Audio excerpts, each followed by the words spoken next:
Bem, pessoal, vamos de BTC no fim de tarde aí no Brasil, aqui na Espanha, 21 horas e 30 minutos dessa sexta-feira, 1º de abril.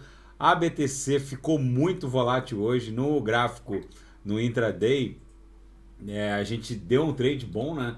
No intraday, quando ela esgarçou a lower, o retorno a VWAP foi maravilhoso. Depois ela ameaçou beijar a upper aqui, mas voltou de novo para VWAP.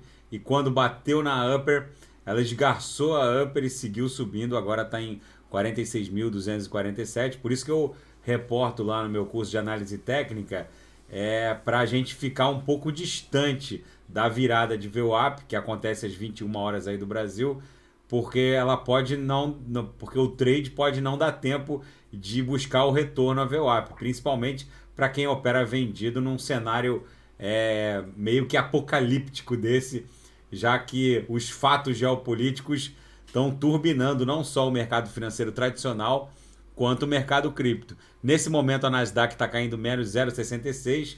O mercado financeiro tradicional tem lá os seus problemas de difícil solução, aos quais eu vou me reportar já já. Então a BTC basicamente testou aqui a linha superior da nuvem de Shimoku no semanal, deu uma refugada, é uma movimentação normal.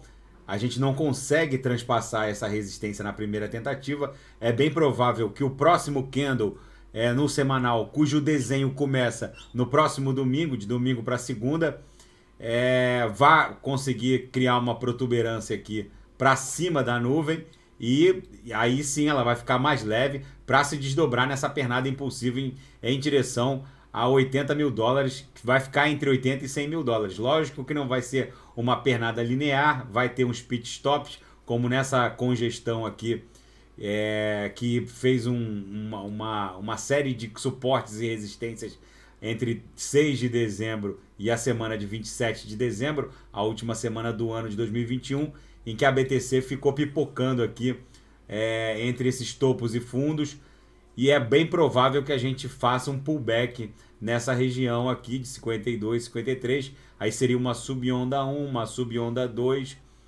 uma subonda 3, que vai buscar essa camada aqui de 69 mil, aí uma subonda 4 e depois uma subonda 5, que vai levar a BTC para a faixa entre 80 e 100 mil dólares. Vai ser uma movimentação nesse sentido. Na rede, os recordes sucessivos de novos public addresses vêm se desdobrando. No intraday, a BTC promoveu essa grande volatilidade movimentacional hoje, mas o fato é que alguns analistas já estão dando conta de que vem uma mega recessão no mercado, não só no mercado financeiro, mas na economia real em si.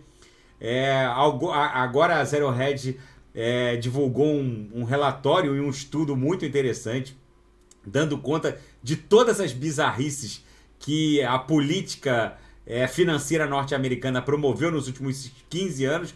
O Fed, o Banco Central norte-americano, nos últimos 15 anos, promoveu mais de 1.000 cortes nas taxas de juros básicas desde a quebra do Lehman Brothers, e a compra de ativos pelo Banco Central norte-americano alcançou 23 trilhões de dólares desde a quebra do Lehman. Ou seja, o Banco Central norte-americano comprou por hora 800 milhões de dólares em ativos desde o surto da Covid-19. Ou seja, o balanço patrimonial do Federal Reserve vai aumentando de uma forma bizarra, causando uma repressão financeira de 18 trilhões com rendimento negativo, já que a taxa de juros real ela é negativa. Já que para a gente calcular o juro real, a gente tem que pegar a inflação norte-americana, que está em torno de 8% ao ano, e descontar a taxa de juros básica, que mesmo com esses aumentos propalados aí não alcança nem 2%. Então o balanço patrimonial do Banco Central norte-americano sofre uma repressão financeira, um dump repressivo de 18 trilhões de dólares ao ano, só por titularizar esses títulos que gozam de uma taxa de juros real negativa bizarra.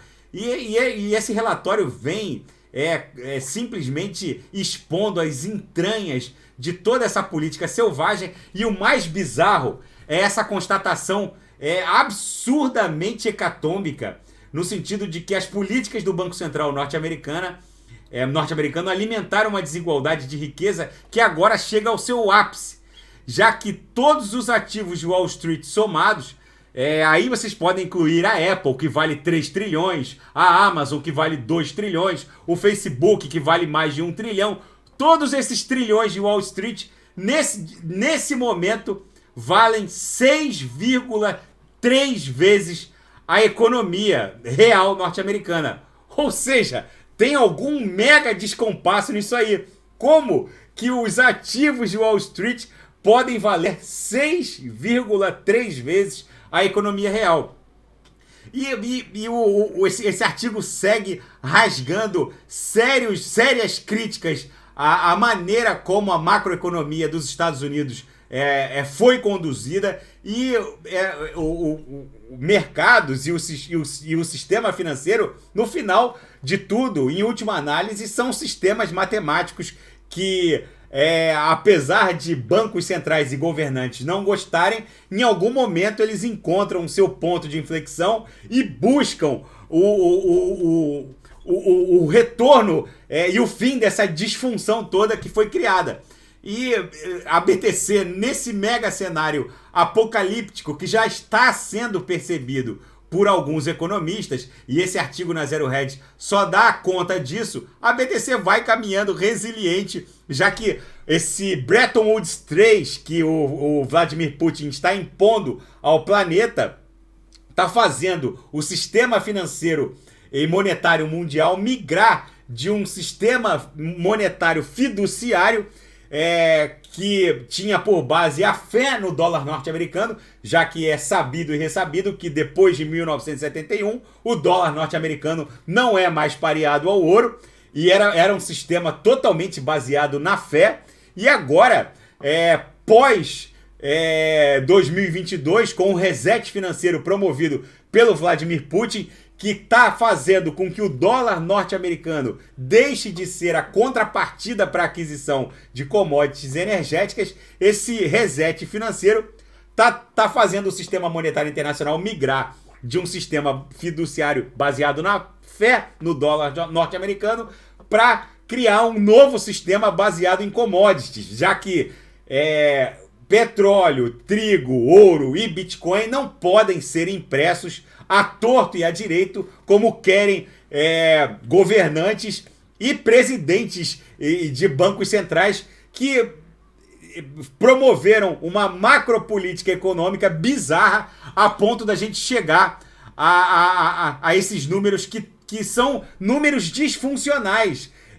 Os ativos de Wall Street valerem mais de 6,3 vezes a economia norte-americana. Era bizarro, que virou a festa do trilhão. Era a Apple valendo 3 trilhões, Facebook valendo 1 ponto tanto trilhão, Amazon valendo 2 trilhões. Em algum momento isso ia encontrar um ponto de inflexão. Segundo esse analista, a gente está na beira de um abismo, e bizarramente a gente vê a Bloomberg, que já fez chacota da Bitcoin num passado recente, tratar o mundo cripto como hedge, como refúgio. E é isso que eles estão agora reportando.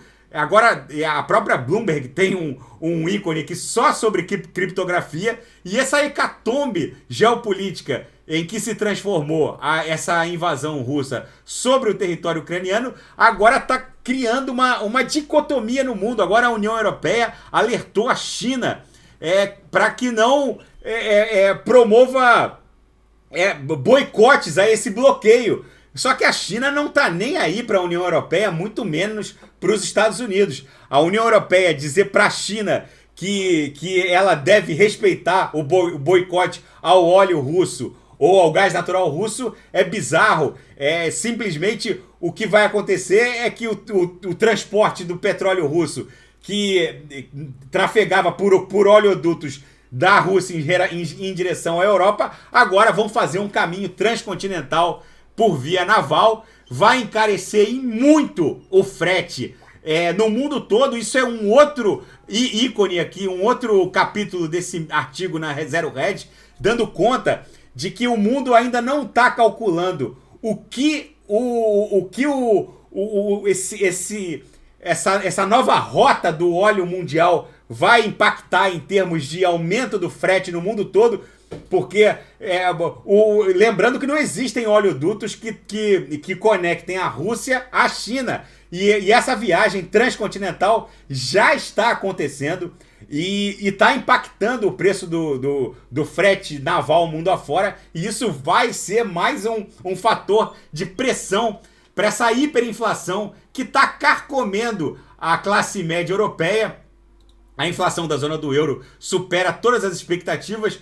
A classe miserável e pobre, a classe miserável da Europa está voltando a ressurgir. A Europa e o próprio Reino Unido estão voltando a ter um contingente muito grande na pobreza. E agora a Europa e o Reino Unido começam a se preocupar com o ressurgimento da miséria na zona do euro e no Reino Unido. Os próprios representantes da União Europeia falaram para os governantes britânicos que não estão nem um pouco preocupados com o ressurgimento da pobreza e da perda de consumo dentro do Reino Unido, já que foi uma opção soberana do povo britânico sair da União Europeia no Brexit, e agora é um problema deles. Inclusive, a União Europeia sugeriu que os britânicos procurassem ajuda junto aos Estados Unidos, que estão em outra situação igualmente bizarra, com uma mega crise de hiperinflação e que vai redundar numa mega recessão, segundo vários articulistas e economistas estão percebendo. Todos os dados, o colapso na curva de juros dos títulos norte-americanos, tudo isso vai redundar numa mega hecatombe financeira que vai suceder essa hecatombe geopolítica. E nesse cenário apocalíptico Mad Max, a BTC segue resiliente em direção a $1 milhão, o que vai acontecer entre 2026 e 2027, e muito aceleradamente ela caminha em direção ao nosso alvo em $80 mil, que pode bater em $100 mil, que é essa pernada de número 3 aqui no semanal. Tá bom, pessoal? Os céticos continuam céticos. Eu recebo mensagens aqui de economistas, que eu percebo pela linguagem, dando conta de que a BTC não vai a $100 mil, não vai a $1 milhão. Mas eu gosto dessas mensagens porque, além de me divertir com elas, cada vez mais eu tenho certeza, pelos próprios argumentos das mensagens, que a BTC está caminhando resiliente e de forma muito consistente em direção ao nosso alvo em $1 milhão. Tá bom, pessoal? Fiquem com Deus. Se nada fugir do script, eu volto amanhã para analisar a própria BTC. E quem quiser sugerir alguma análise, é só colocar nas mensagens abaixo. Grande abraço, até amanhã. Fiquem com Deus.